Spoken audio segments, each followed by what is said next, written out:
এখন ভারত ভয় দেখাচ্ছে বাংলাদেশ যদি কিছু বেশি কিছু করে আমাদের হাতে পাওয়ার আছে, আমরা কি লড়াই করব? ওর কাছে পারমাণবিক বোমা আছে, অস্ত্র আছে, সৈন্য আছে, আমাদের কি আছে? মাশাআল্লাহ মাশাআল্লাহ, এটাই শুনবার চাচ্ছিলাম। আমাদের জাতির পিতার ঈমান ছিল যত বড়ই নমরুদের চুলা থাক সমস্যা নেই, ঈমানের কাছে নমরুদের আগুন যেমন কিছু না, ভারতের যত অস্ত্র থাক বাংলাদেশের মুসলমানের কাছে কিছুই না। যেরকম ঠিক কিনা? কয়েকদিন আগে কি বলেছিল যে আমরা পেঁয়াজ বন্ধ করে, চিনি বন্ধ করে, আলু বন্ধ করে না খেয়ে মারব। আল্লাহ কয় তোরকে লাগবে না। বাংলাদেশ যে উর্বর ভূমি আগে হচ্ছিল মন বিঘাকে 80 মন, এবার হচ্ছে 145 মন। শিবগঞ্জ আমার শ্বশুর বাড়ি, কয় হুজুর আলু জীবনে এরকম হয় আমরা দেখিনি, খালি মাটি টানতে দেখি আলু, ভিতরে একটাও মাটি, সব আলু খেয়ে বড় হয়ে গেছে। আমিন দাব্বাতিন ফিল আরদি ইল্লা আলাল্লাহি রিজকুহা।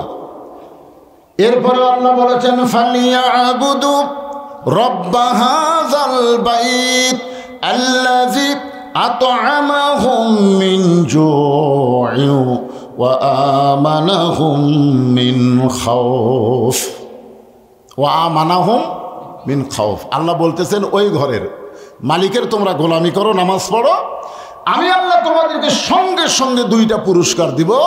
1 নম্বর পুরস্কার হলো তোমাদের রিজিকের কোনো পেরেশানি করা লাগবে না, ক্ষুধা দারিদ্র তোমাদেরকে স্পর্শ করতে পারবে না।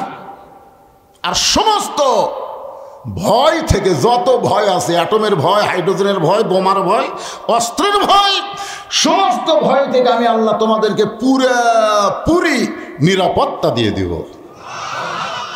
নিরাপত্তা দেওয়ার মালিককে আরো জোরে আলহামদুলিল্লাহ। 1 নম্বর হলো নামাজ। এই 4টা বিষয়ের মধ্যে 1 নম্বর হলো নামাজ। এই নামাজটা এত গুরুত্বপূর্ণ, রাসূল বলেছেন লা সালাতা লা ঈমানা, যার নামাজ নাই তার ঈমান নাই। খালি ঠিক কয়জন কথা এই জায়গাত কিন্তু আর জবান খুলতেছেন না, কারণ আপনাদের মধ্যে এমনও মানুষ থাকতে পারে যারা মাগরিবও পড়েনি, এশাও পড়েনি। আপনারা বলেন তো যারা মাগরিব এসব পড়েনি এরা ফজর পড়বি? কিসের কয় পড়তে পারে? 5 ওয়াক্ত নামাজের মধ্যে সবচাইতে কষ্টের নামাজ হলো ফজরের নামাজ। এই ঠান্ডার দিনে ফজর পড়া মানে কি? অনেক হুজুরাও পর্যন্ত ফেল করতেছে রে ভাই। হ্যাঁ, হুজুরাও করতেছে, কি করবেন? তো যারা মাগরিব এশার নামাজ পড়েননি, এই হাদিস অনুযায়ী তাদের খবর কি হলো? লা সালাতা লা দীন, যার নামাজ নাই তার কোনো ধর্ম নাই। বাইনাল আবদি ওয়াল কুফরি তরকুস সালাত, বান্দা কাফেরের মধ্যে পৃথক করার জিনিসটার নামই হলো নামাজ। এই নামাজ ওয়াজ দেওয়া হবে না। কাতুলি সাহেব বললেন 32 বছর, আমি বললাম 42 বছর, আরো 100 বছর ওয়াজ করেন, ওয়াজ দিয়ে নামাজ হবে না, হবে না। এই জন্যে নবুয়তের 10ম বৎসরে আল্লাহ নবীকে নামাজ দিলেন। এরপরেও নবী 3 বছর মক্কায় ছিলেন, প্রকাশ্যে আজানও হয়নি, প্রকাশ্যে জামাতও হয়নি। রাসূল কয় আল্লাহ আপনি কোরআনে বললেন ও আকিমুস সালাত, নামাজ কায়েম করো, কিন্তু আমরা তো পারতেছি না। নামাজ পড়তেছি একা একা ভয়ে ভয়ে, একজন খাড়া করেছি আরেকজন নামাজ পড়ে, তাহলে কায়েম কেমনে হবে? পড়াই যাচ্ছে না। করোনার সময় আমরা পড়বারই পারিনি, জোরে কোন কথা ঠিক কিনা? আমার মাদ্রাসা মসজিদে তারাবির সময় সব মসজিদে ঘোষণা করে দিছে যে ইমাম, মুয়াজ্জিন, মসজিদ কমিটি সহ সর্বমোট 12 জন। করোনার ভয়ে এখন কমিটি সব লোক নামাজ পড়ার গেছে, যদি মরে যাই এখন সাধারণ মুসলিম আর ঢোকার জায়গাই নেই। সব আছে আমার মাদ্রাসার মসজিদে। হুজুর আপনি কি করবেন বাইরে? তাহলে 2 জন তোমরা গেটত খাড়ায় থাকো, পুলিশের কোনো গাড়ি দেখলেই খালি একটু ইশারা দিবা। আমরা এক সময় 2 জন একটা গাড়ি দেখে মনে করছে পুলিশের গাড়ি, যে পুলিশ পুলিশ করতি, কার স্যান্ডেল ঘুড়ি পড়ে আছে ভাই, মারছে দৌড়, নিয়ত করার পরেও নামাজ ছাড়ে দৌড় মারছে। করোনার ভয় কিন্তু না, পুলিশ জরিমানা করবে, 12 জনের জায়গায় 32 জন হলো কেন? সমস্যা। আল্লাহ বলেন, হাবিব মক্কায় আপনাকে আমি নামাজ দিয়েছি, কিন্তু নামাজ কায়েমের পরিবেশ মক্কায় নাই। নামাজ কায়েমের পরিবেশ করতে গেলে আপনাকে যেতে হবে মদিনা। দিনের বেলা না, রাত্রেবেলা, গভীর রাত্রে মক্কা ছেড়ে আপনাকে মদিনায় হিজরত করা লাগবে। চিন্তা করে দেখেন, নামাজ কায়েমের জন্য নবী মক্কা ছেড়ে কোথায় যাবেন? একটু হোহা করেন, কোথায় যাবেন? গভীর রাত্রে একদিন হিজরতের হুকুম হবে, সেই দিন আপনি মক্কা ছেড়ে মদিনায় যাবেন। আল্লাহ হিজরতের হুকুম দিল ওই দিন, যেদিন মক্কার 37 জন নেতা আল্লাহ নবীর বাড়ির চারিধার ঘেরাও করছে। যতদিন নবীর বাড়ির চারিধার ফাঁকা ছিল, কেউ ঘেরাও করেনি, তখন আল্লাহ হিজরতের হুকুম দেয়নি।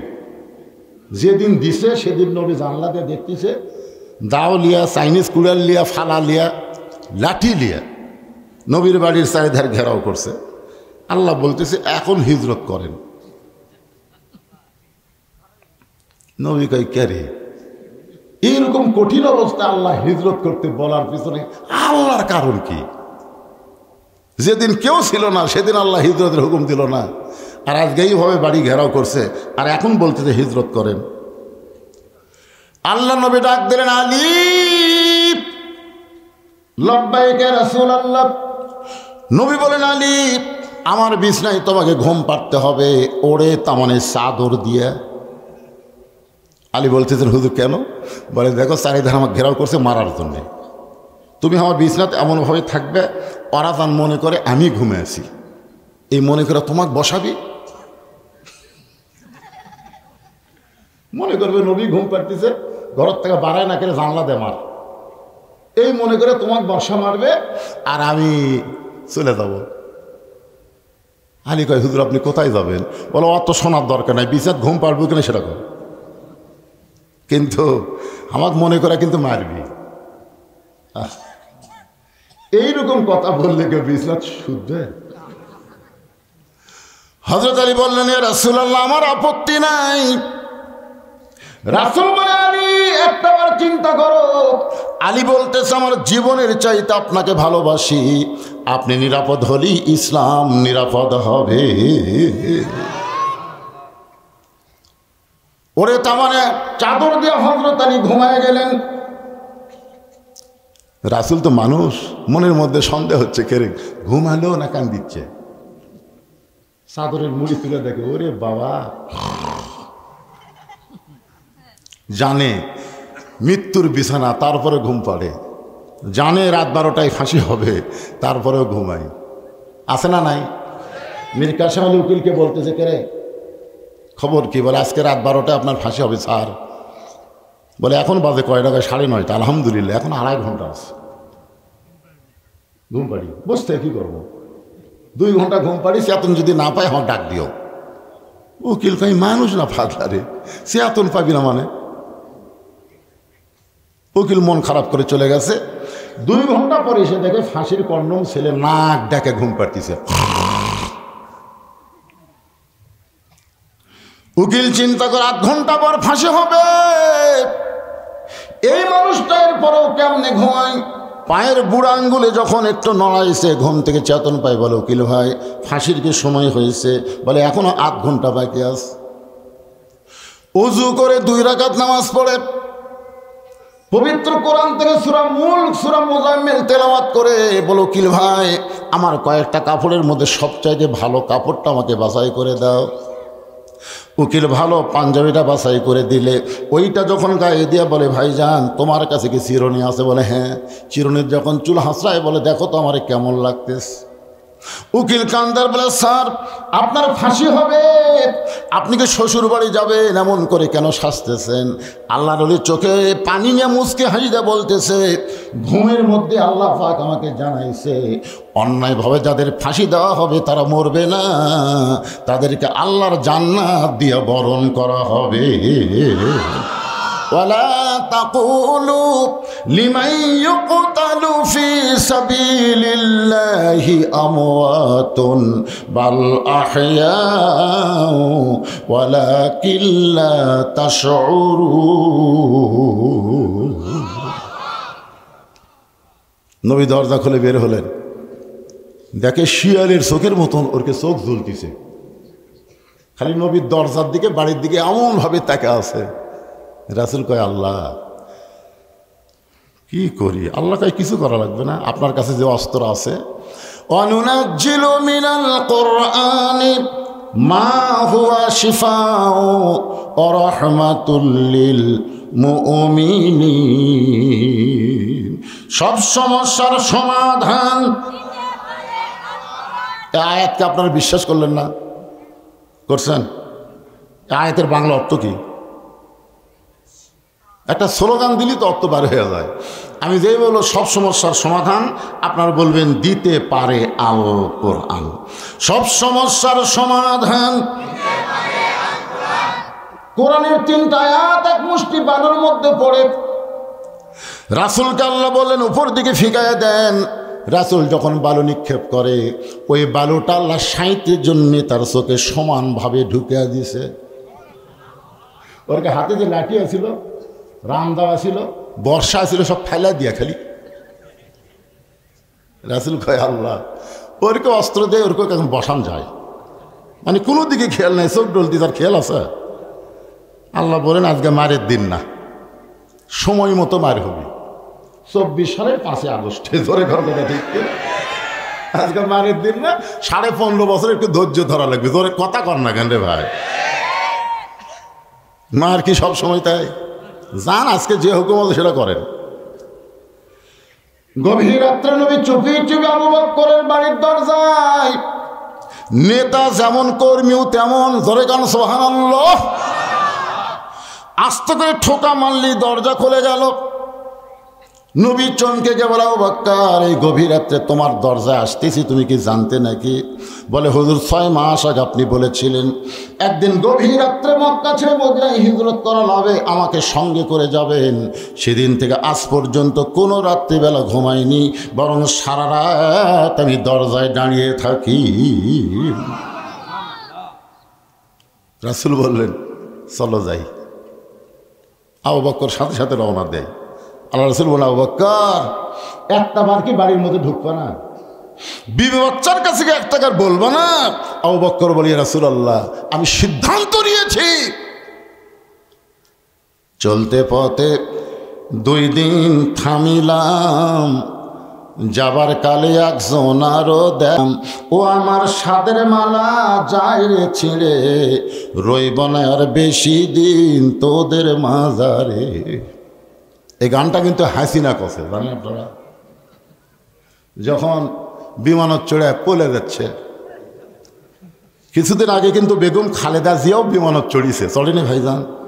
দেখেন তো চড়ার একটা মোশান কি। আসলে এই মানুষটাকে হাসিনা খুব অপমান করছে, যার 2টি এতিম সন্তানকে লালন পালন করছে, আর সেই মহিলাকে এতিমের আত্মসাতের একটা মিথ্যা কেস দিয়ে অন্যায়ভাবে 5 বছর জেল দিল, আপিল করলো 10 বছর হয়ে গেল। আপনি কোন তো আপিল করার পরে সাজা বাড়ে না কমে?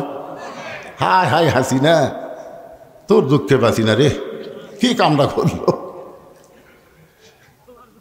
কতবার তার কাছে অসুস্থ হয়েছে, বিদেশে চিকিৎসা করার একটা আবেদন করলো, একটাই কথা বলে আইনে কোনো ফকর নেই, আইনে কোনো ফাঁক নেই। আল্লাহকে আইন কাক পাই আমি আল্লাহ দেখাবো, তোর কোন কথা ঠিক কিনা? হাসিনা তোমার ফলানোর ভিডিও আমরা দেখছি, শেখ রেহানা খালি মাটির দিকে মাথা করে হাঁটছে, আর হাসিনা খালি চারিদিকে দেখলো। তখন হাসিনা মনে মনে গান কাছে, যাবার কালে এক চামচারও দেখা না পাইলাম। যে চামচারা সংসদের মধ্যে হাসিনাকে হজরত বানাচ্ছে, ধরে কোন কি বলে কি চামচারে, যাই যত বেশি চামচামি করবে তাকে তত বড় পদ দেয় হাসিনা, ধরে কোন কথা ঠিক কিনা? হজরত বলা স্বামী হোসেন কোথায়? আরে কাউয়া কাদের ওয়াজ শেষ, কাউয়ার ওয়াজ আর কতদিন করবেন? কাউয়া এ বাবা, এই যে মুরব্বী কি করতেছেন, লোকজন ওইদিকে তাকায়, বোঝেন না? গত বছর মাগরিবটা ওয়াজ করছি 2 ঘন্টা, একে মন ভরেনি। এবার আবার রাত্রে দাওয়াত দিয়েছে, আজকে চলতে থাকবি, দেখি কতক্ষণ হয়। না না, ওটা বসার চান্সও আছেন নাকি? 6টা প্রশ্ন খালি খেয়াল থবেন, কোরআন থেকে উত্তর হবে। তোমরা কাফেরেরা নাস্তিকেরা যা বলবা তাই। আল্লাহ শুধু আমাদের আল্লাহ না, আল্লাহর কোরআন আমাদেরকে দিয়েছে উচিত জবাব দেওয়ার জন্য। জোরে কোন কথা ঠিক কিনা? তোমরা বলো ইসলামের সাথে রাজনীতির সম্পর্ক নাই, আজ তোর বাপক দেখামো, দেখা যা আছে না নাই। হ্যাঁ, এই যে মিডিয়ার মাধ্যমে গোটা পৃথিবী সয়লাভ হয়ে যাচ্ছে, মনে করতেছেন আমরাই কয়জন। এতে এইগুলোর মাধ্যমে আমেরিকার যারা আছে ওরাও দেখতেছে, ব্রিটেন ফ্রান্সে যারা বাংলাদেশে আছে ওরাও দেখতেছে। জোরে কোন ঠিক কিনা?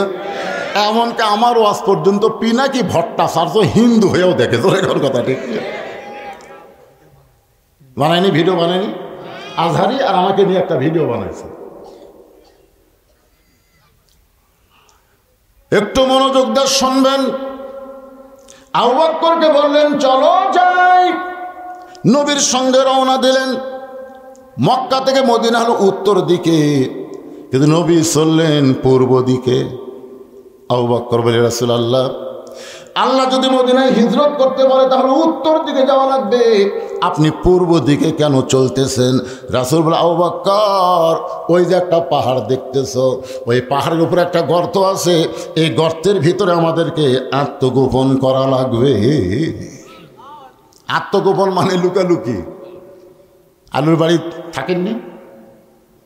আপনি বিএনপি করবেন, আপনি জামাত করবেন, আপনি ইসলামী আন্দোলন করবেন, আর আপনি বাড়ির বউ চললে আরামে ঘুম পাড়বে।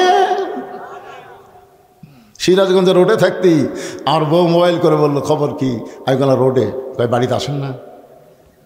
সন্ধ্যার পর থেকে পুলিশ খালি ঘুরতেছে, আজকে কিন্তু সাইজ করবে। আমি শ্বশুরকে বললাম আব্বা দা, না বাবা আমার একটু আসা চলবে না। আমি চিন্তা করলাম কাক কল দিন, আর বন্ধু বান্ধব 3-4 জনকে দিলাম, কয়ে ভাই আপনি দাগি ভাই, আপনাকে জায়গা দেওয়া না। তখন বললাম গাড়ি 1 কিলো ফাঁকে থুয়ে আলুর বাগুড়ির মধ্যে কম্বল পাড়া কি লুকালুকি রাসূলের সুন্নত। জোরে কোন সুবহানাল্লাহ। আরে এই সুন্নত যারা পালন করেননি এরা পালন করেন। আপনি এমন একটা দল করেন শয়তান যেন আপনাকে খোঁজে। জোরে কোন কথা ঠিক না? কেউ যদি বলে আমার কোনো টেনশন নাই, আমি দিনে খাই রাতে ঘুমাই, তুই শয়তানের দল করিস, তোর টেনশন হবে কোত্থেকে? মাটি থেকে 5600 ফুট উপরে, 5600 ফুট উপরে একটা গর্তের মধ্যে নবী আবু বকরকে নিয়ে, নবী দুর্বল হওয়ার কারণে আবু বকরের উরাতকে বালিশ বানায় ঘুমায় গেলেন, কিন্তু আবু বকর ঘুমায় না। কিছুক্ষণ পরে দেখে গাড়ে সুরের গরমে নবীর কপাল ঘেমে মুক্তার দানার মতন ঘাম বের হয়ে গেছে। আবু বকরের বড় লোভ হলো ওই ঘামটা যদি হাতের মধ্যে নিয়ে আমার চেহারার মধ্যে মালিশ করতে পারতাম, অন্তত বলতে পারতাম আল্লাহ আমাকে আযাব দেওয়ার আগে নবীর ঘামের কথা একটাবার চিন্তা করে। নবীর কপালের ঘাম নিয়ে যেই মাত্র চেহারার মধ্যে মালিশ করেছেন, 4 সূর্য গ্রহ তারা তারি নূরের ইশারা, নইলে যে অন্ধকারে ডুবিত এই তরণী। সবাই বলেন নবী মোর পরশমণি, নবী মোর সোনার খনি, নবী নাম ভাবে যেজন সেই তো দোজা হানির ধ্বনি। গর্তের মধ্যে লক্ষ্য করে দেখে বাম সাইডে একটু উপরে একটা ছিদ্র দেখতে পাই। আবু বকরের মনের মধ্যে বড় ভয় হলো, এই ছিদ্র দিয়ে যদি কিছু বের হয়ে আমার নবীকে কামড় দেয়। গর্তের মধ্যে মানুষ হলো 2 জন, জোরে কোন কয়জন? কিন্তু কিছু বের হয়ে শুধু নবীরে কামড়াবে। নবীর প্রেমে আবু বকর এমন ভাবে হাবুডুবু খাওয়া শুরু করেছে, আবু বকরের অস্তিত্ব ভুলে গিয়া দুই চোখ দিয়ে শুধু নবীর দিকে তাকায় আছে।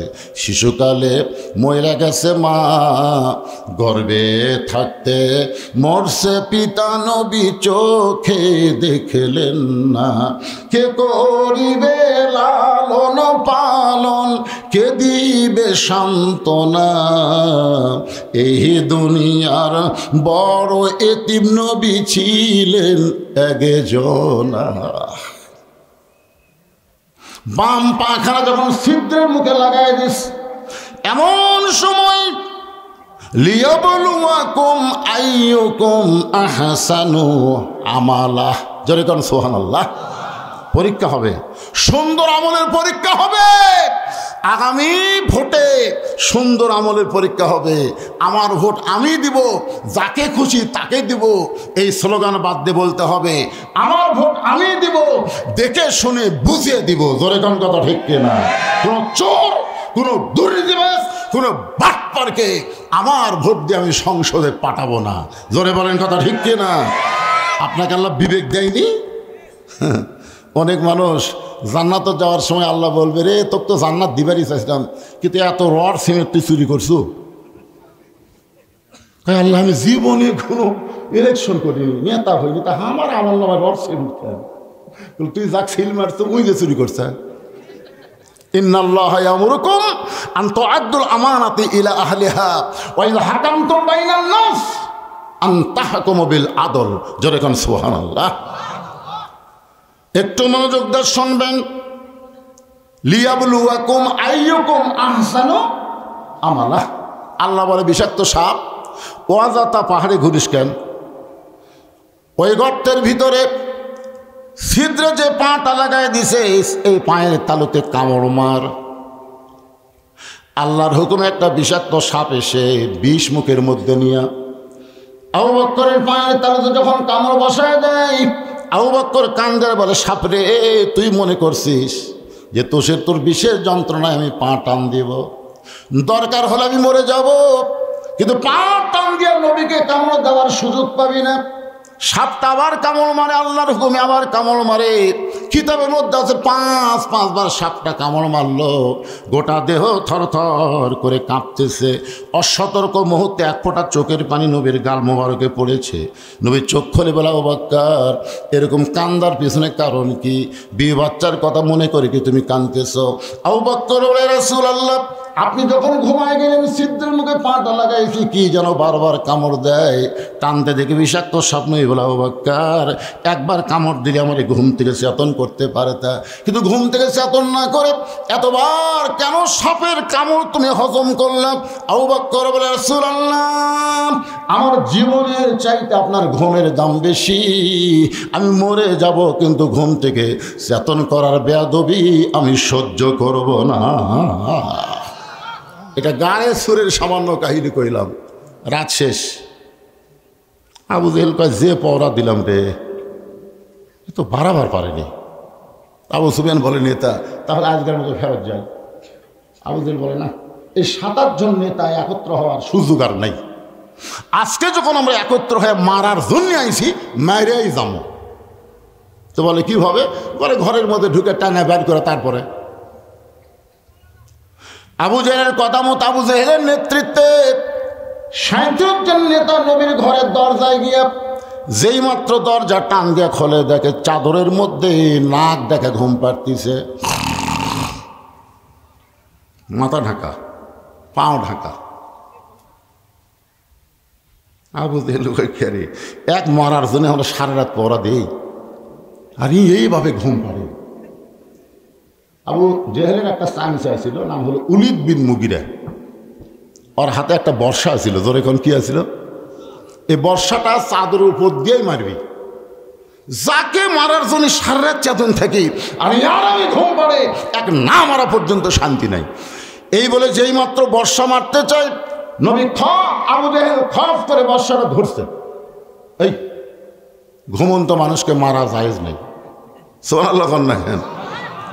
আচ্ছা, এই ফতুয়া আবু জেহেল কেন দিয়েছে কন্ত? এই ফতুয়া দেওয়ার পিছনে কারণ হলো, আল্লাহর নবী যে সত্যি নবী, এটা আবু জেহেল জানে।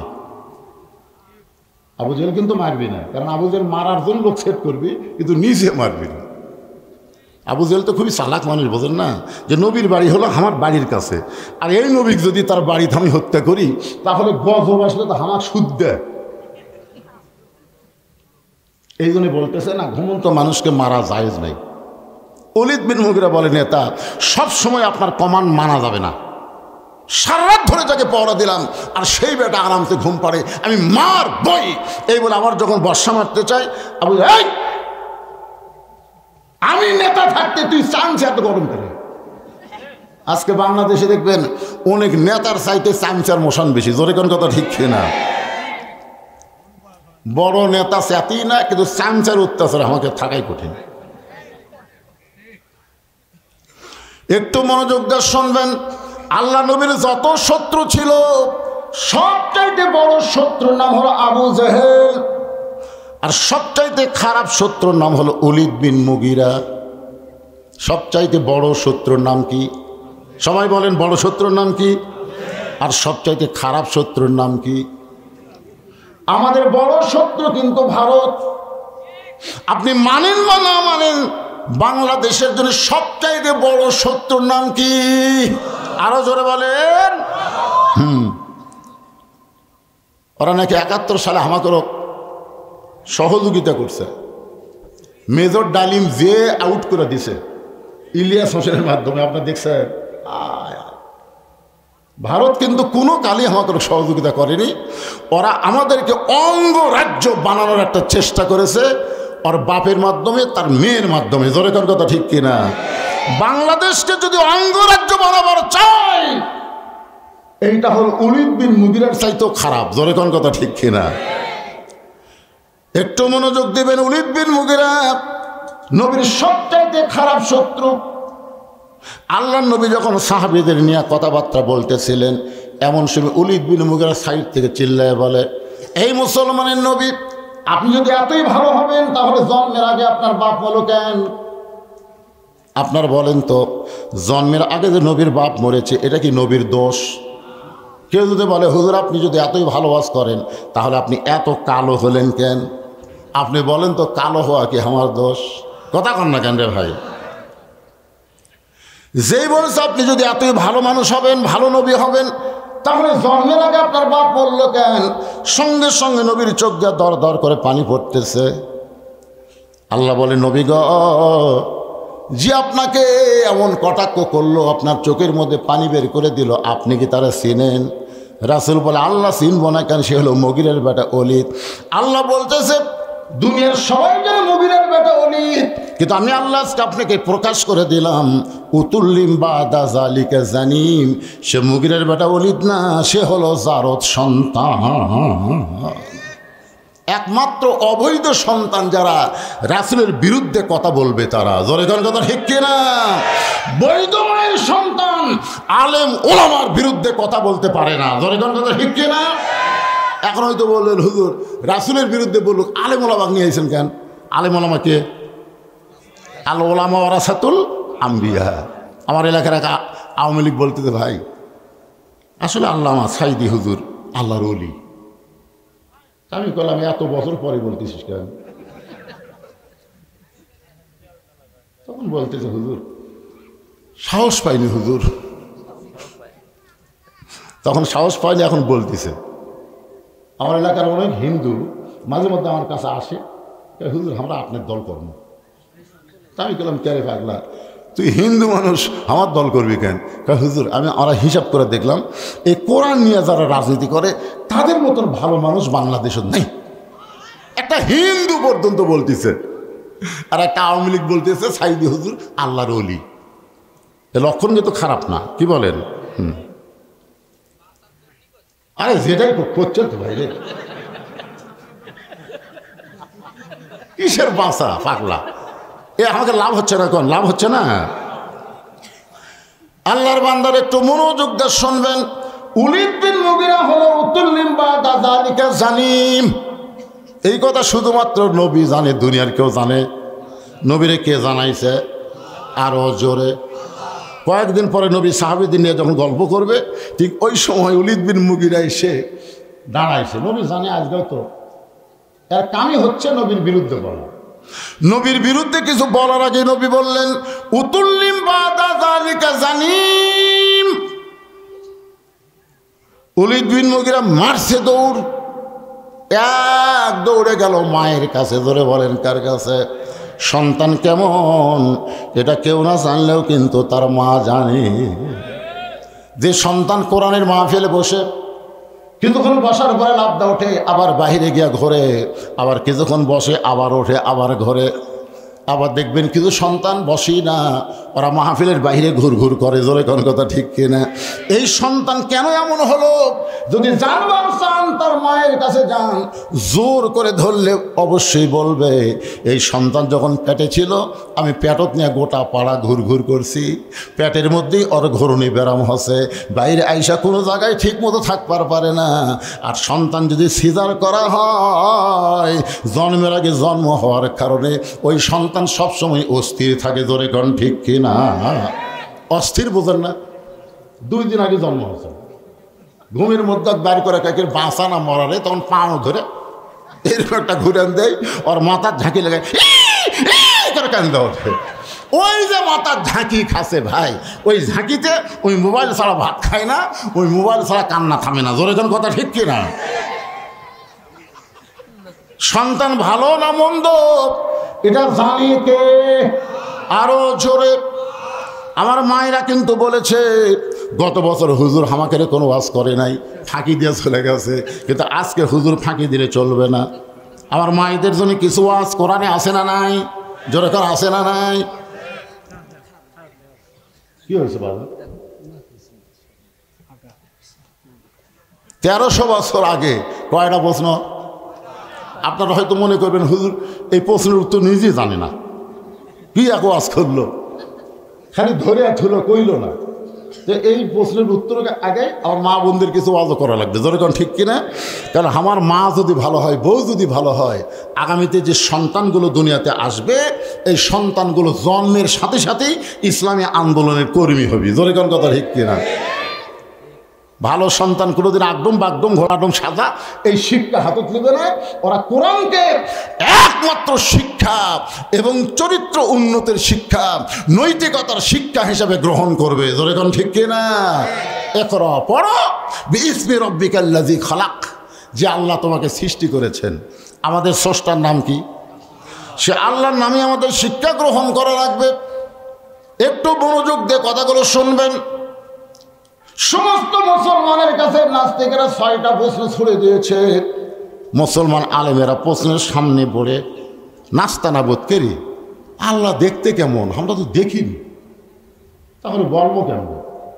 আল্লাহ কোন জায়গায় আছে আমরা দেখছি? মুসা নবী বলছিল রব্বে আরিনি, আল্লাহ আপনাকে দেখবার চাই। আল্লাহ কইছে লাম তারানি, সম্ভব না। আল্লাহ ঢপটা কেমন, আল্লাহ কোন দিকে বসে আছে, আল্লাহ এখন কি করতেছে? আর নবী ব্যাপারে তারা প্রশ্ন করেছে নবী কোন দরজা দিয়ে আল্লাহর আরশে গেল, দরজা দেখান লাগবে। সমস্ত আলেমেরা প্রশ্নের সামনে যখন নাস্তানাবুদ, মুহররম মাসের 10 তারিখে বিশাল একটা কনফারেন্স, বিশাল একটা মিটিং করা হলো। সেই মিটিংয়ের মধ্যে খ্রিস্টানদের পাদ্রী এবং নাস্তিকদের ধ্বজাধারী ঘোষণা করে দিল এই 6টা প্রশ্নের উত্তর যদি মুসলমান দিবার পারে তাহলে আমরা সব নাস্তিক মুসলমান হয়ে যাব। আর যদি দিবার না পারে তাহলে আমরা বলবো ইসলাম হলো একটা ভুয়া ধর্ম। আপনার বলেন তো ইসলাম কি ভুয়া? আল্লাহ কোরআনে বলেছেন ওমাইয়াবতাগি গায়রাল ইসলাম দীনান ফালাই ইউকবালা মিনহু। এই আয়াতের বাংলা অর্থ হলো ইসলাম ছাড়া অন্য কোনো জীবন ব্যবস্থাকে ধর্ম হিসাবে যদি গ্রহণ করে লা ইউকবালা মিনহু, আল্লাহ বলেছেন সেইটা কখনোই কবুল করা হবে না। তাহলে আল্লাহর কাছে একমাত্র ধর্মের নাম কি? সবাই বলা লাগবে। এটা কি আমার বাপের কথা বললাম না আল্লাহর কোরআনের কথা বললাম? একমাত্র ধর্মের নাম কি? আরো জোরে জোরসে বলুন, ইন্নাদ দীনা ইনদাল্লাহিল ইসলাম।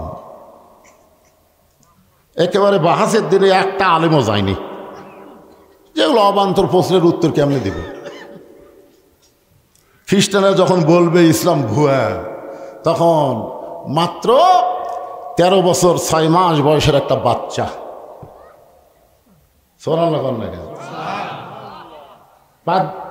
নাস্তিকদের সামনে দাঁড়ায় বলতেছে, যে নাস্তিকেরা তোমরা যে 6টা প্রশ্ন করেছো, আল্লাহ চাহে তো আমি উত্তর দেব ইনশাআল্লাহ। নাস্তিকদের সভাপতি প্রেসিডেন্ট বলতেছে, যখন হাতি ঘোড়া গেল তল, ভেড়া কয় কত জল। কত বড় বড় আলেম যখন একটাও দাঁড়ানোর সাহস পেল না, একটা পুচকে ওর হাতে ছিল আল্লাহর কোরআন। এই কোরআনটা ওই ছেলেটার হাতে ছিল। সুবহানাল্লাহ বলেন। কোরআনকে বুকের মধ্যে জাপটে ধরে একটা চুমা খেয়েছে। চুমা খাওয়ার পরে বলতেছে, অনুনাজ্জিলু মিনাল কোরআনি মা হুয়া শিফাউ ওয়া রাহমাতুল লিল মুমিনিন। আলামিন না, মুমিনিন। মুমিনদের সমস্ত রোগের ঔষধ হলো শেফা স্বরূপ আল্লাহ কোরআন দান করেছে। জোরে কান সুবহানাল্লাহ। যার স্লোগান হলো সব সমস্যার সমাধান দিতে পারে আল কোরআন। আপনারা বলেন তো, খ্রিস্টানদের কাছে কোরআন আছে, হিন্দুদের কাছে কোরআন আছে, ইহুদের কাছে কোরআন আছে।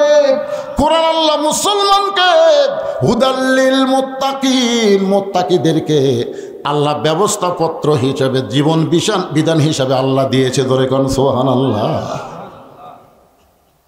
নাস্তিকদের সভাপতি বলতেছে, এই বাচ্চাই যা, না না উত্তর দিবার যাচ্ছি, তো উত্তর দিবার জন্যই চাইছি। হ্যাঁ হ্যাঁ, বাচ্চা কয় কিরে বলে, শোনেন আপনারা যারা যতগুলো নাস্তিক আছেন কমপক্ষে 2-3 হাজার হবেন। আপনার বলেন তো, আজকে এই মাহফিলে, এই বাহাসের সমাবেশে সবচাইতে সম্মানী ব্যক্তি কে? যে প্রশ্নও জানে উত্তর জানে তিনি, না যিনি শুধু প্রশ্ন জানে তিনি? সবাই বলতেছে আজকের এই মাহফিলে সবাই প্রশ্ন জানে, কিন্তু উত্তর তো কেউ জানে না। ছেলে বলতেছে আমি জানি। এখন আপনারা বলেন, আজকের এই মাহফিলে সবচাইতে দামি কে? সবাই বলতেছে যিনি প্রশ্ন জানে উত্তর জানে তিনি হলেন দামি। কিন্তু তাহলে আমি কেন মাটি দাঁড়িয়ে থাকবো? যিনি চেয়ারত বসে আছেন উনি চেয়ার ছাড়েন, আমি চেয়ারের মধ্যে বসতে চাই। নাস্তিকরা মুসকে হাসিটা বলতেছে, কিছুক্ষণের জন্য এই বাচ্চাকে আমরা চেয়ার ছেড়ে দিব তার কাছ থেকে উত্তর জানার জন্য। যদি না পারে আমরা সকলে মিলে একটা করে দিলেই সে মরে যাবে। যাকে বলা হয় গণধোলাই। ধরে বলেন কি ধোলাই? ওই বাচ্চাটার নাম হলো নোমান ইবনে সাবেত। মাইকের সাউন্ড হঠাৎ এরকম খারাপ হলো কেন? মাইকের সাউন্ড তো ভালোই ছিল, হঠাৎ খারাপ করলে কেন বাবা? এতক্ষণ তো ভালোই ছিল। ওই বাচ্চাটার নাম হলো নোমান ইবনে সাবেত। আস্তে আস্তে নাস্তিকদের চেয়ারের কাছে গিয়া চেয়ারে বসে কোরআন থেকে তেলাওয়াত করলেন, তুইজ্জু মান তাশা ওয়া তুযিল্লু মান তাশা বিয়াদিকাল খায়র ইন্নাকা আলা কুল্লি শাইইন কাদির। রে নাস্তিকেরা, তোমরা আল্লাহ ব্যাপারে একটা প্রশ্ন করেছিল, মুসলমানের আল্লাহ এখন কি করে বলো তো? আল্লাহ ব্যাপারে 5টা প্রশ্নের মধ্যে আর নবী ব্যাপারে একটা প্রশ্ন। আল্লাহ ব্যাপারে কয়টা? তার মধ্যে একটা প্রশ্ন হলো মুসলমানের আল্লাহ এখন কি করে।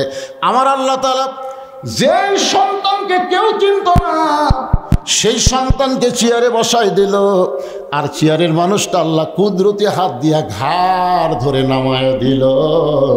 এই মুহূর্তে আল্লাহ তাআলা হাসিনাকে তাড়ায়া ইউনুস রে বসায়া দিল। আপনার বলেন তো আল্লাহ পারে কি পারে না? একজন আমারে কয়, হুজুর আসলে ইউনুস বসার কারণে আমার একটা গজল বারবার মনে হয়। এগুলো কি গজল ভাই?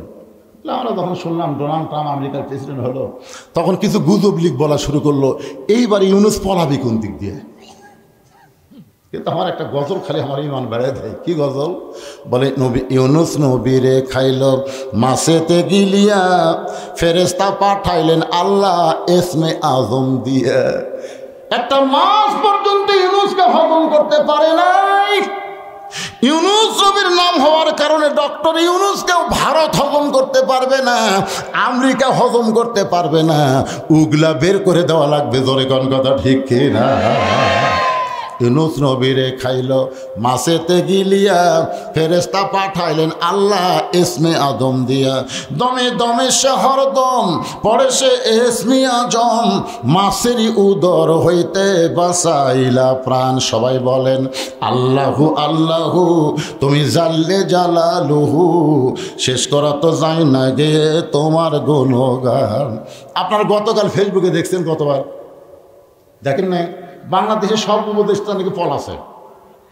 ভারত একটা চ্যানেল থেকে বলতেছে ইউনুসকে আর খুঁজে পাওয়া যাচ্ছে না। দেখেন না আপনারা? হাসনাত সার্জিস কোথায় গেল আর খুঁজে পাওয়া যাচ্ছে না, অনুবীক্ষণ যন্ত্র লাগালেও আর দেখা যাচ্ছে না। চট করে নাকি আপা চলে আসতেছে, তোমরা সজাগ থাকো। কি গুজব রে! এখন কিছুদিন পর দেখা লাগবে বাংলাদেশের গুজবটাই হলো সবচাইতে বড় গুজব। জোরে কোন কথা ঠিক কিনা ভাই? একটু মনোযোগ দিয়ে শুনবেন। নাস্তিকদের লক্ষ্য করে ছেলেটা বলতেছে, রে নাস্তিকেরা, তোমরা আল্লাহ ব্যাপারে একটা প্রশ্ন করেছিলা, মুসলমানের আল্লাহ কোথায় আছে? তোমরা কি আল্লাহ দেখবার চাও? নাস্তিকেরা সবাই মুচকি মুচকি হাসতেছে, এইটা পারবি না। 13 বছর 6 মাস বয়সের বাচ্চাটা বলতেছে, আল্লাহ যদি দেখবার চাও তাহলে একজন আমার কাছে আসো। একটা নাস্তিক যেই মাত্র কাছে আইছে, কান সরা বরাবর মারছে চর। কাছে আর সাথে সাথে কানছে চর, কান সারা মানে কান ছাড়া। আপনারা ছোট বাচ্চাকে মারে ঠসা করেন না? 2-1টা মানে কান সাপটা মারে। যদি চড়ি মারবার তাহলে এই কানের তলে মারা লাগবে, না কানের উপরে মারা লাগবে। কান সাপটা মারলে পর্দা ফেটা ঠসা হয়ে যাবে। এই জন্য নাম হলো কান ছাড়া। ধরে কান কি ছাড়া, আর আমরা মনে করি কান সারা। পেট বরাবর মারছে ঘুষি, উরত বরাবর মারছে লাত্তি। নাস্তিক চিল্লা বলে, এই ছোট্ট ছেলে, এত মানুষের মধ্যে আমাকে মারো কেন? ছোট্ট বাচ্চা বলতেছে, মারলে কি হয়? তাই মারলে আমাকে লাগে। তুমি কেমনে বুঝলে? আমি জীবিত মানুষ মাত্রই বুঝি মারলে লাগে। ছোট্ট বাচ্চা মুচকি মুচকি হাসে, বলে, রে জীবিত মানুষ, তোমাকে চড় মারলে লাগে, লাত্তি মারলে লাগে, ঘুষি মারলে লাগে। তুমি বলো তো, তোমার জীবনকে তুমি কোনোদিন দেখছো? না, আমি তো জীবন দেখিনি। তো জীবন না দেখে বিশ্বাস করলে কেমনে? বলে, জীবন গোটা দেহকে নিয়ে বিরাজ করতেছে। ছোট্ট বাচ্চা আসমানের দিকে তাকায় বলেন, কুল হু আল্লাহু আহাদ আল্লাহুস সামাদ লাম ইয়ালিদ ওয়া লাম ইউলাদ ওয়া লাম ইয়াকুল লাহু কুফুয়ান আহাদ। একবার পড়লে 10 পারার সওয়াব পাওয়া যায়, 3 বার পড়লে 1 খতম পড়ার সওয়াব পাওয়া যায়। অন্য জায়গায় আল্লাহ বলেছেন, রে আমার বান্দারা, তুমি যেখানেই থাকো না কেন, আমি আল্লাহ তোমার সঙ্গে আছি। জোরে গান সুবহানাল্লাহ। আমরা যদি আল্লাহর বান্দা হই, অহুয়া মাকুম আইনামা কুনতুম, বান্দা তুমি আছো যেখানে, আমি আল্লাহর পাওয়ার, আল্লাহর শক্তি, আল্লাহর দয়া তোমাদের সাথে আছে না নাই? এজরে কোন আছে না নাই? নাস্তিক বলতেছে, আমি কোনোদিন তো জীবন দেখিনি। তুমি না দেখে যদি বিশ্বাস করো জীবন তার দেহের মধ্যে আছে, আমিও মুসলমান হয়ে বলতেছি, আমরা আল্লাহকে না দেখেও বিশ্বাস করি আল্লাহ গোটা বিশ্ব জগৎ মিলে বিরাজ করতেছে।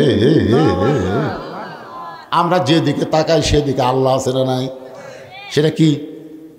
আল্লাহ তো আছে। সেটা আল্লাহর কি দেখেন আপনারা? দেখতেছেন না? যেদিকে তাকান সেই দিকে আল্লাহর রহমত, আল্লাহর দয়া, আল্লাহর শক্তি আছে না নাই? ধরে ধরে আছে না নাই? তোমরা ইহুদির বাচ্চাদের হাতে অস্ত্র দিবা, আর ফিলিস্তিনি মুসলমান ছোট ছোট বাচ্চাকে ওরা গুলি করে মারবে। এমন একটা গুলি আমেরিকা দিছে যে গুলির সাউন্ড হবে না, বোঝা যাবে না, আইসা লাগবে, যেখানে গুলি ঢুকবে ওইখানে পুড়ে যাবে। ও, তোমরা মুসলমানের বাচ্চাদেরকে পুরানোর জন্য গুলি দিবা, আর আল্লাহ বসে থাকবে। এমন আগুন আমেরিকা দিছে, বুঝলেন? হাই রে, আমেরিকা খালি পুড়িয়া সরকার হয়ে যাচ্ছে। তোর কোন কথা ঠিক কিনা? ওরকে যত প্রকার শক্তি আছিল, লিবে না, আগুন আর লিবে না। তখন আমেরিকার সরকার মুসলমানের কাছে গিয়ে বলতেছে, ভাইজান আমাদের পাওয়ার শেষ, তোমরা এখন আজান দাও। দেখেন ইউটিউবে দেখেন নাই? মুসলমানের আজান দিচ্ছে, যদ্দূর পর্যন্ত আজানের শব্দ যায় তদ্দূর পর্যন্ত আগুন লিবা যায়। যেরকম সুবহানাল্লাহ। এ পর্যন্ত 1300 খ্রিস্টান মুসলমান হয়ে গেছে। এইভাবে আগুন জ্বলবে, মুসলমান আযান দিলে আগুন দৌড়াবে, সব শক্তি চুরমার হবে। ভগবানের কোনো শক্তি নাই, ঈশ্বরের কোনো শক্তি নাই, গডের কোনো শক্তি নাই, শক্তি একমাত্র আমার আল্লাহর। জোরে কোন কথা ঠিক কি না? খেলাত পড়ে আল্লাহ। গাজীপুরে নৌকা গাড়ি থুয়ে মাঝনা বাড়ি যমুনার ওই পারে আমার মাহফিল, 100 জন যাত্রী নৌকার ভিতরে। নৌকা যখন নদীর মাঝখানে, হঠাৎ আসমানে কালো মেঘ করে বাতাস উঠছে, এত জোরে বাতাস উঠছে। 2 হিন্দু নৌকার মধ্যে আসছিল, ওরা 2 জন আমার কাছে আসে কয়, হুজুর কিছু করেন। আমি বললাম কি করবো ভাই? আজান দেন। আমি বললাম কে রে ভগবানের জাত, আজান কি? হুজুর তিরস্কার করেন না, আমাদের বাড়ি হলো মুসলমান এলাকা, এইরকম বিপদ হলে একবার আজান দিলে কমে, 2বার দিলে বন্ধ হয়। আমি বললাম তোরকে ভগবানের খবর কি? আমাকে ভগবান হুজুর লড়ে না, এই জায়গা মতোই থাকে, ওর পাওয়ার বেশি দূর নাই। ঠেলাত পড়লে হিন্দুরাও আল্লাহ হয়। ধরে কথা কর না কেন, কথা কর না কেন রে নাস্তিকের বাচ্চারা? তোমরা 3 নম্বর প্রশ্ন করেছ, মুসলমানের আল্লাহর আগে দুনিয়াতে কে ছিল? তোমরা প্রশ্ন করেছ মুসলমানের আল্লাহর আগে এই দুনিয়াতে কে ছিল? যেরকম আমি বলি আমার আগে আমার বাপ, তার আগে আমার দাদা, তার আগে আমার পরদাদা, তার আগে আর একজন। কিন্তু আল্লাহর আগে কে আসলো রে? এটা নাস্তিকদের প্রশ্ন, আমাদের প্রশ্ন না। আমরা সবাই জানি কুল ও আল্লাহু আহাদ। আমাকে এরকম প্রশ্ন মনের মধ্যে কোনদিন হয়েছে? আসো আমার কাছে, একজন আসো। বলে না, কাছে যাওয়া যাবে না, কারণ কাছে গেলে পিটন হয়। ধরে কারণ কাছে গেলে কি হয়? 13 বছর 6 মাসের বাচ্চা বলতেছে কাছে আসলে পিটন দেব না, আসো। যেই কাছে আইসে বলে গণনা শুরু করো, 1 2 3 4 5 6 হয় না, ভালো করে গোনো। 1 2 3 4 5 কয় হয় না, ভালো করে গোনো। সমস্ত নাস্তিক চিল্লায় বলে, ছোট্ট ছেলে যতবার গুনতে বলো ততবার গুনতেছে, এখানে হয় না কেন? বলে যতবার গণনা শুনতে চাই ততবার 1 থেকে গণনা ধরো, 1-এর আগে কি আছে এইটা কেন বলতেছো না? সমস্ত নাস্তিক বলে 1-এর আগে কিছুই নাই। তাহলে শুনে নাও, আমার আল্লাহর আগে এই দুনিয়াতে কিছুই ছিল না। লিল্লাহে তাকবীর।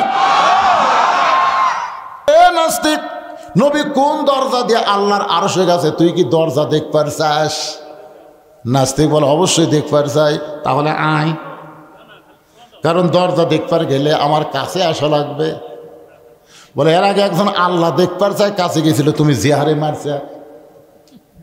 13 বছরের বাচ্চা বলতেছে আর মার হবে না, আয় কাছে আয়।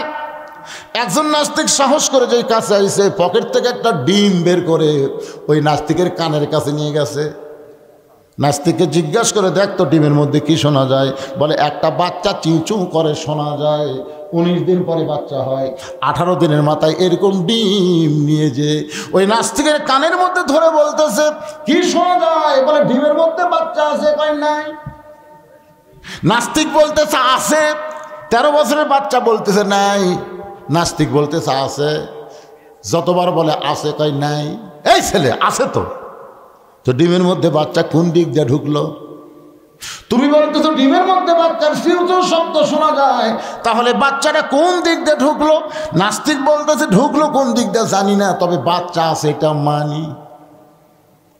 13 বছরের বাচ্চা বলে পাগল, একটা মুরগির ডিমের মধ্যে বাচ্চা ঢুকতে দরজা লাগে না। নবী আল্লাহর আরশে যাবে, নাস্তিকরা দরজা খোঁজে, কিন্তু মুসলমান দরজা খোঁজে না। লিল্লাহি তাকবীর। এ নাস্তিকেরা, তোমরা প্রশ্ন করেছো আল্লাহ কোন দিক হয়ে বসে আছে? আল্লাহর ঢপটা কেমন যদি জানতে চাও তাহলে আসো। যে কাছে আইছে তখন একটা বাতি ধরায় বলতেছে, বলো তো এই বাতির আলো কোন দিক হয়ে আছে? এই বাতির আলো কোন দিকে যায়? বলে বাতির আলো সর্বদিকে যায়। সঙ্গে সঙ্গে ছেলেটা কোরআন থেকে একটা আয়াত তেলাওয়াত করলেন, আল্লাহু নূরুস সামাওয়াতি ওয়াল আরদ। আসমান, আল্লাহ হচ্ছেন আসমান জমিনের আলো। আল্লাহর ঢপটা কেমন? আল্লাহ হচ্ছেন আসমান জমিনের আলো। এক বাতি দিয়ে 2টা প্রশ্নের উত্তর হয়ে গেল। জোরে বলেন সুবহানাল্লাহ। এখন বাজান রে, হযরত আলী যেই মাত্র তক্তা দেখতে পাইছে, আপনারা বলেন তরবারি যদি তক্তা দেখতে পায় তার অন্তরে আর কোনো ভয় থাকে? আল্লাহর নাম নিয়ে লাফ দিয়ে ওঠে, তক্তার উপরে দাঁড়াইয়া ওই 27 ইঞ্চি তরবারি বিসমিল্লাহ বলে যেই মাত্র ঘাড়ে ঠেকাইছে, সঙ্গে সঙ্গে দেহ একদিকে মাথা একদিকে পড়ে যায়। আল্লাহর নবী এসে বলতেছে, আলী, আলী রে, খবর কি? আমি বলতেছি, ইয়া রাসূলুল্লাহ, আমি মারি নাই। হুজুর আল্লাহ শপথ করে বলতেছে আমি মারি নাই, খালি ঘাড় ঠেকাছি। রাসূল এভাবে আঙ্গুল তুলে বলে, চুপ চুপ, খালি আমি শুনছি, এখন কেউ শোনে না, এই কথার কাউরে কোষ না। না হুজুর, কেন? এই চুপ, তুই মারিস নি, কথা কয় যাবি না। না হুজুর, আমি তো মারিনি, খালি বিসমিল্লাহ করে ঠেকাছি, ঠেকাতেই 2 টুকরা হয়ে গেল। আল্লাহ রাসূল বলেন, আজকে বলবো না, একদিন তোকে বলবো, যা। কামুজ দুর্গের দরজা হ্যাঁচকা টান মারছে, যে দরজা খুলতে 100 জন লোক লাগে, লাগাতেও 100 জন লোক লাগে, ধরে কোন সুবহানাল্লাহ। সেই দরজা হ্যাঁচকা টান মারছে, দরজা খুলে হাতের উপর আইছে। কাফেররা দেখে কে মানুষ নাকি রে, দরজা ঢাল বানাতে, ঢাল ঢাল দেখে সমস্ত কাফের যুদ্ধের ময়দান ছেড়ে দৌড়। সমস্ত কাফের যখন দৌড়াই, সাহাবেরা নবীর কাছে এসে বলে, ইয়া রাসূলুল্লাহ, আজকে আলীর কারণে আমরা যুদ্ধে জয়লাভ করলাম। আলী দেখতেছে সবাই যখন দৌড় মারছে, কি করবে, দরজা থেকে মারছে, 80 গজ দূরে গিয়ে পড়ছে। হুজুর, আলীর কারণে আজকে মুসলমানের বিজয় হলো। নবীর চোখ দিয়ে দর দর করে পানি পড়তেছে, কারণ কোনো মানুষের কারণে বিজয় হয় না, ছাত্র জনতার কারণে বাংলার বিজয় হয়নি, বিজয় দিয়েছে আমার আল্লাহ। ইজা জা আনাসরুল্লাহি ওয়াল ফাত ওয়া রাআইতান নাসা ইয়াদখুলুনা ফি দীনিল্লাহি আফওয়াজা ফাসাব্বিহ বিহামদি রাব্বিকা ওয়াস্তাগফির ইন্নাহু কানা তাওয়াবা। কেউ যদি বলে ছাত্র জনতার জীবন দেওয়ার কারণে বিজয় হয়েছে, এ বলা ভুল। কি মনে করতেছে? প্রত্যেকটা বিজয় আসে সাহায্যকার, জোরে বলেন। কিছুক্ষণ পরে হযরত আলী নবীর সামনে, নবী বলেন, আলী খবর কি? হুজুর এতক্ষণ খবর পাননি? কি খবর? এক টান মারছি হুজুর, দরজা খুলে হাতও তাচ্ছে, ভয়ে সব দৌড়। ওরা দৌড়ে গেলে দরজা কি করবো, হাত তুলে মারছি, 80 গজ দূরে গিয়ে পড়ছে। রাসূল বলে, আলী সত্যি? বিশ্বাস যদি না হয় চলেন, চলেন দেখাচ্ছি। আল্লাহ নবী আলীর সাথে সাথে যায়, দরজা কোথায়, ওই যে দিকে যা। হযরত আলী দরজার কাছে যায়, শরীরের সমস্ত শক্তি দিয়ে দরজা উঠাবার চায়, কিন্তু নিজেই নড়ে, দরজা নড়ে না। আল্লাহ বলে, আলী রে খবর কি? হুজুর হ্যাঁচকা টান মারলেন, ঢাল হলো, ফেলে দিলাম, 80 গজ দূরে পড়লো, এখন আমি লড়ি, দরজা লড়ে না। আল্লাহ রাসূল কয়, আলী তোমাকে বলেছিলাম না, চুপ চুপ, তুমি মারোনি, এ কথা আমার কাছে বলছিলা, আমি বলছি চুপ, এ কথা কাউরি করবো। আজকে গুমুর ফাঁস হয়ে গেল। আলী, আল্লাহর রাস্তায় কেউ যখন বাতিলের বিরুদ্ধে লড়াই করে, সে তখন একলা থাকে না আলী, তার সঙ্গে আমার আল্লাহ থাকে। তুমি যখন আমরের সামনে লড়াই করেছো, তখন তুমি একলা ছিল না, তোমার সঙ্গে আল্লাহ ছিল। তরবারিকে আল্লাহ তক্তা বানাই দিছে, আর ওই 27 ইঞ্চি তরবারি তোর ঘাড়ত লাগাতা, বাদ বাকি কাম আল্লাহ করছে। আজকে যখন তুমি দরজা হাঁচকা টান দিলে, তখন তুমি আল্লাহর জন্য যুদ্ধ করতেছিলে, এজন্য তোমার হাত একলা ছিল না, আল্লাহর পাওয়ার ছিল তোমার হাতে। দরজা যখন ফেলে দিয়েছ, তখন তোমার একলা হাত ছিল না, আল্লাহর শক্তি ছিল বলে 80 গজ দূরে গিয়ে পড়ছে। কিন্তু এখন আলী তুমি যে একলা হয়ে গেছো, তোমার সাথে তো আল্লাহ নাই। ভারত বলেন, আমেরিকা বলেন, আর যাই বলেন, মুসলমানের বিরুদ্ধে যখন লাগবে, মুসলমান একলা লড়বে না, মুসলমানের সাথে আমার আল্লাহ থাকবে। ধরে কোন ঠিক কিনা ভাইজান? মুসলমান কোনো পরোয়া করবে না, সামনে যাবে, পিছনে যাবে, যেখানে যাবে, সব জায়গায় তাদের সাথে কে থাকবে? অহুয়া মাকুম আইনামা কুনতুম। 4টা বিষয় নিয়ে কথা বলতেছিলাম। 1 নম্বর হলো নামাজ। 2 নম্বর কুরবানি, 3 নম্বর বেঁচে থাকা, 4 নম্বর মরে যাওয়া, সবই হচ্ছে আমার আল্লাহর জন্যে। জোরে বলেন কার জন্যে? আমরা নামাজ পড়বো কার জন্যে? কুরবানি করবো কার জন্যে? কুরবানি মানে গরু কুরবানি না, এই যে মসজিদের জন্য যেটা দিলেন এটা একটা কুরবানি। কেউ দিবার পারলো, কেউ পারলো না, অনেকের টাকা পয়সা আছে পারলো না, এটাই হলো কুরবানি। ত্যাগ করা, দান করা মানে কি? ত্যাগ করে দিলাম। সারা জীবনে কামাই করে আমি কি করছি? আমার ভাই গেছে, ত্যাগ করে দিচ্ছি। মসজিদ, মাদ্রাসা, এতিমখানা, এবার সাইদে হুজুরের নামে একটা কনফারেন্স হল করলাম, এই ভিডিও বানেরা জানে কি সব ত্যাগ। ত্যাগ করেন, কুরবানি করেন, আল্লাহ তাআলা আপনার জন্য জান্নাত কুরবানি করে দিবে। যা, আমি তো জান্নাত দিয়ে দিলাম। এই জন্য রাসূল বলেছে কেউ আল্লাহর ঘরের জন্য দেয়, আল্লাহ তাকে দুনিয়াতে দেয় না, জান্নাতে একটা ঘর দিয়ে দেয়। যারাই দান করলেন জান্নাতের মধ্যে একটা ঘর বরাদ্দ পেয়ে গেলেন, যারা করেন নাই করবেন, অসুবিধা নেই। আপনি যদি বড় না দেওয়ার পারেন, ব্যাগের মধ্যে তো দিচ্ছেন, দেননি ভাইজান, সবাই দেননি। আল্লাহ সকলের দানকে কুরবানির মধ্যে কবুল করুক, সকলে বলে আমিন। আমরা বাঁচা থাকবো কার জন্যে? আবার মরবো কার জন্যে? আল্লাহ বাঁচা থাকাও আল্লাহর জন্য কবুল করুক, মরে যাওয়া আল্লাহর জন্য যেন কবুল করে। সকলে বলে আল্লাহুম্মা আমিন। আস্তাগফিরুল্লাহ রাব্বি মিন কুল্লি যামবি ওয়া আতুবু ইলাইহি লা হাওলা ওয়ালা কুওয়াতা ইল্লা বিল্লাহিল আলিয়্যিল আযীম। আল্লাহুম্মা সাল্লি আলা মুহাম্মদ, আল্লাহুম্মা বারিক আলা মুহাম্মদ। মোনাজাতের পরে আমার লেখা একটা বই আছে, আর মাদ্রাসার জন্য, এতিমদের জন্য একটা বই লিখছি আমি, মাত্র 50 টাকা হাদিয়া। এটা বইয়ের দাম না, এই 50 টাকা আমার এতিমদেরকে দান করার সব পাবেন, বিনিময়ে একটা বই পাবেন, আর 50 টাকার বিনিময়ে একটা বই পাবেন। মাদ্রাসায় 50 টাকা দান করার সব হবে, যারা নেবেন মোনাজাতের পরে হবে ইনশাল্লাহ। এমনি তো দান করছি ওরা, তারপরও ব্যাগের মধ্যে আবার 11,900 টাকা আমার মায়েরা দান করছে। মায়েদের এই বিশাল দানকে আল্লাহ কবুল করুক, সকলে বলে আমিন। মায়েরা মসজিদে আসে না, তারপর 50,000 টাকা মা দিছে সর্বপ্রথম। টপি নাকি টপি। আর এক মা মসজিদের ইমামদের জায়গা বাসা করার জন্য জায়গাই দিয়ে দিছে। সুবহানাল্লাহ। এই জায়গা কি বাসার ধারে? কথা কন না কেন? কোন ধারে? রাস্তার ধারে জায়গার দাম কম না বেশি? এই কুরবানি মরদ মানুষ করার পারেনি, করেছে একজন নারী। সর্বোত্তম কুরবানি করেছে মা খাদিজাতুল কুবরা। আমি মার জন্য দোয়া করব, আল্লাহ যেন মা খাদিজার সঙ্গে তাকে জান্নাত দেয়। ধরে কোন আমিন। আল্লাহুম্মা আমিন। আল্লাহুম্মা আনতাস সালাম ওয়া মিনকাস সালাম, তাবারাকতা ইয়া যাল জালালি ওয়াল ইকরাম। আয় আল্লাহ তাআলা, কঠিন শীতের ভিতরে আরামের বাড়ি ঘরকে বাদ দিয়া ল্যাপ্তশোকের মহব্বত কলিজা থেকে বের করে এই জান্নাতের বাগানে বসে বসে কোরআন হাদিস আলোচনা শোনার শেষ আমি গুনাহগারের সঙ্গে রহমতের দরজায় ফকির হয়ে দোকানা হাত তুলেছি। আল্লাহ মেহেরবানি করে আজকের মাহফিল আমাদের সকলের হিদায়াতের জন্যে, নাজাতের জন্যে, জান্নাতের জন্যে কবুল করে নাও।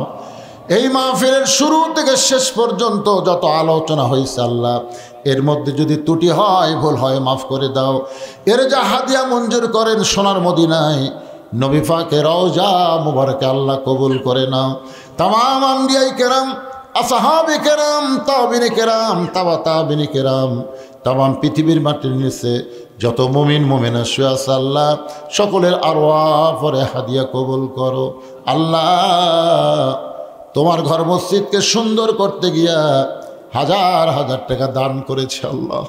তোমার ঘর মসজিদকে ভালোবেসে আজকে নগদে, বাকিতে, এমনকি গামছা রুমালের মধ্যেও যারা দান করলো আল্লাহ, সব দানগুলোকে জান্নাতের বিনিময় হিসাবে কবুল করে নাও। আল্লাহ আমার মা বোনেরা মসজিদে নামাজ পড়তে পারবে না, তারপরে মসজিদকে বিশ্বাস করে ভালোবেসে দান করলো। আমার মায়েদের দানকে কবুল করে মা খাদিজার সঙ্গে তাদের জান্নাত দিও। আমরা যারা হাত তুলেছি আমাদের মধ্যে জনম দোকনি মা যাদের কবরে চলে গেছে আল্লাহ, মসজিদের যিনি সভাপতি ছিলেন তিনিও দুনিয়া থেকে বিদায় হয়ে গেছে আল্লাহ গো। আমাদের আপনজন যাদের কবরে গেছে কবরগুলোকে জান্নাতের টুকরা বানিয়ে দাও। আয় আল্লাহ, তারা আমাদের দাদা দাদি, নানা নানি, আত্মীয় স্বজন, শ্বশুর শাশুড়ি যাদের কবরে গেছে কবরবাসীদের মাফ করে দাও। এই গোবর্ধনপুর গ্রামকে আল্লাহ তুমি কবুল করে নাও, মসজিদকে কবুল করে নাও। এই গ্রামের সমস্ত যুবকদেরকে 5 ওয়াক্ত নামাজ মসজিদে জামাতের সঙ্গে আদায় করার তৌফিক দাও। আল্লাহ আমার মা বোনদেরকে আবেদার সালে পদ্মানিজি কবুল করে মা ফাতেমার চরিত্র দিও। আমি অসুস্থ, আমার মতো যারা অসুস্থ হাত তুলেছে আল্লাহ সবাইকে সুস্থতার নিয়ামত দান করো। এই মসজিদ কমিটির সভাপতি, মসজিদ কমিটির সহসভাপতি, মসজিদ কমিটির সেক্রেটারি, সহ সেক্রেটারি, কেশিয়ার সদস্য, ইমাম, মুয়াজ্জিন, খতিব, মুসল্লি, আল্লাহ সকলকে জান্নাতি কবুল করো। আজকের মাহফিলের সম্মানিত সভাপতিকে আল্লাহ তুমি কবুল করো। প্রধান অতিথি, বিশেষ অতিথিবৃন্দ যারা সুধীজন, আল্লাহ সকলকে তুমি কবুল করো। আমার সামনে বসে আমিন আমিন হাত তুলে যারা করতেছে আল্লাহ তাদের সকলকে তুমি মাফ করে দাও। কত মানুষের জানাজার নামাজ আমরা পড়েছি, এই দুই হাত দিয়ে কত কবরে আমরা মাটি দিয়েছি। একদিন আমরা সবাই মরে যাব। যেদিন আমাদের মৃত্যু হবে দিনটা যেন জুমার দিন হয়, মাসটা যেন রমজান মাস হয়। ইমানের সাথে ইজ্জতের সাথে দুনিয়া থেকে বিদায় নেওয়ার কালে আমাদের জবানে জারি করে দিও লা ইলাহা ইল্লাল্লাহু মুহাম্মাদুর রাসূলুল্লাহ সাল্লাল্লাহু আলাইহি ওয়াসাল্লাম। যারা বই